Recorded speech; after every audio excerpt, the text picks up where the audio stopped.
আচ্ছা, রামায়ণের সেই কিংবদন্তি শহরটার কথা ভাবা যাক। অযোধ্যা কেমন ছিল সেই শহরটা, আর কিভাবে এবা একটা আদর্শ নগরী এক মুহূর্তে তার সব প্রাণশক্তি হারিয়ে ফেলল। চলুন আজ এই গল্পটার গভীরে যাই আর বোঝার চেষ্টা করি ঠিক কি দিয়ে একটা শহরের আত্মা তৈরি হয়।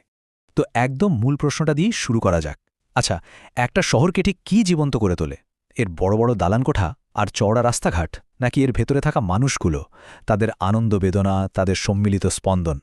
অযোধ্যার এই কাহিনী কিন্তু আমাদের ঠিক এই গভীর প্রশ্নটারই মুখোমুখি করে দেবে। তো চলুন গল্পের প্রথম পর্বে ঢোকা যাক। রাজা দশরথের সময়কার সেই অযোধ্যার ছবিটা একবার কল্পনা করি চলুন। একটা স্বর্ণযুগ, যখন এই শহরটা ছিল সমৃদ্ধি আর ধার্মিকতার এক জীবন্ত উদাহরণ। বাল্মীকি রামায়ণে যে বর্ণনা আমরা পাই সেটা পড়লে মনে হয় যেন এক স্বপ্নের নগরী। এখানকার মানুষজন ছিলেন ধার্মিক, সৎ, নিজেদের যা আছে তা নিয়েই সুখী। ভাবা যায় এমন একটা জায়গা যেখানে কোনো লোভ, কোনো মিথ্যে বা নিষ্ঠুরতা ছিটে ফোটাও নেই। রাজার ন্যায়বিচারের আলোয় সবার জীবন ছিল শান্তিতে পরিপূর্ণ। মানে শুধু যে মনের শান্তি ছিল তাই না, জাগতিক দিক থেকেও কোনো অভাব ছিল না। প্রত্যেকটা বাড়ি ধন ধান্যে পরিপূর্ণ ছিল। বলা যেতে পারে অযোধ্যা ছিল পার্থিব আর আধ্যাত্মিক দুই দিক থেকেই একেবারে নিখুঁত একটা মহানগরী। কিন্তু জানেনই তো, নিখুঁত ছবির পেছনেও অনেক সময় একটা কালো দাগ লুকিয়ে থাকে। এক্ষেত্রেও তাই ছিল।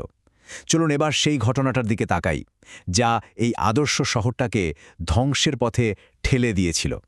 রাজা দশরথ ছিলেন সত্যসন্ধি। এর মানে কি? মানে হলো তার কাছে কথার দাম জীবনের চেয়েও বেশি। একটা প্রতিজ্ঞা ভাঙার কথা তিনি ভাবতেও পারতেন না, তার জন্যে যাই হোক না কেন। আর ঠিক এই কারণেই তিনি এক ভীষণ ধর্ম সংকটে পড়ে যান। আর সেই সংকটটা তৈরি হয় রানী কৈকেয়ীর দুটো সাংঘাতিক দাবির মাধ্যমে। তিনি রাজার দেওয়া দুটো বর চাইলেন, যা রাজা দশরথকে এক অসম্ভব দ্বিধায় ফেলে দিল আর অযোধ্যার পতনের মঞ্চটাও তৈরি করে দিল। আর এরপরই আসে সেই মুহূর্তটা যখন অযোধ্যার প্রাণভোমরা যুবরাজ রাম শহর ছেড়ে চলে যাচ্ছেন। যে মুহূর্তে মনে হচ্ছিল যেন শহরটার বুক থেকে তার হৃৎপিণ্ডটাকেই ছিঁড়ে নেওয়া হলো। রাম কিন্তু একবারও দ্বিধা করেননি।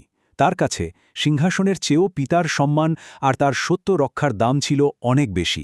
তিনি হাসি মুখে সেই কঠিন ভাগ্যকে মেনে নিলেন, আর এই ত্যাগই তাকে মহান করে তোলে। আর এই কঠিন যাত্রায় তিনি কিন্তু একা ছিলেন না। তার ছায়াসঙ্গী ভাই লক্ষণ আর প্রিয়তমা স্ত্রী সীতাও তার সাথে গেলেন।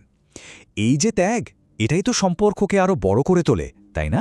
আর তাদের এই সিদ্ধান্ত শহরের বিয়োগ ব্যথাকে আরও হাজার গুণ বাড়িয়ে দিয়েছিল। চোখের সামনে একবার দৃশ্যটা ভাসিয়ে তোলার চেষ্টা করা যাক।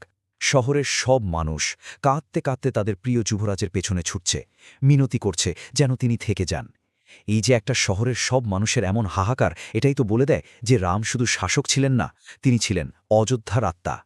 আর রামের চলে যাওয়ার পরেই আমরা দেখতে পাই সেই আসল পরিবর্তনটা। আদর্শ নগরী কিভাবে এক মুহূর্তে নিজের ছায়ায় পরিণত হয়ে উঠল এক অযোগ্য নগরী। এই বদলটা যে কি সাংঘাতিক ছিল ভাবুন। যে শহরে সারাক্ষণ উৎসব লেগে থাকত, সেখানে নেমে এলো শ্মশানের নীরবতা। যে রাজপথ ফুলে আর পতাকায় সাজানো থাকত, সেগুলো সব ফাঁকা, দোকানপাট বন্ধ। বাতাসে আনন্দের সুগন্ধের বদলে ভেসে বেড়াচ্ছে শুধু কান্না আর হতাশার দীর্ঘশ্বাস। রামায়ণে একটা অসাধারণ উপমা ব্যবহার করা হয়েছে। বলা হয়েছে শহরটা হয়ে গেল এক তারাহীন রাতের মতো, এক স্বামীহীনা নারীর মতো। কতটা গভীর, তাই না? রামকে ছাড়া অযোধ্যা ঠিক এতটাই শূন্য, এতটাই শ্রীহীন হয়ে পড়েছিল। তো মূল কথাটা কি দাঁড়ালো? শহরে দালানকোঠা, রাস্তাঘাট সবই ছিল, কিন্তু তার যে শ্রী, মানে তার যে প্রাণশক্তি, তার যে আলো, সেটাই রামের সঙ্গে চলে গিয়েছিল।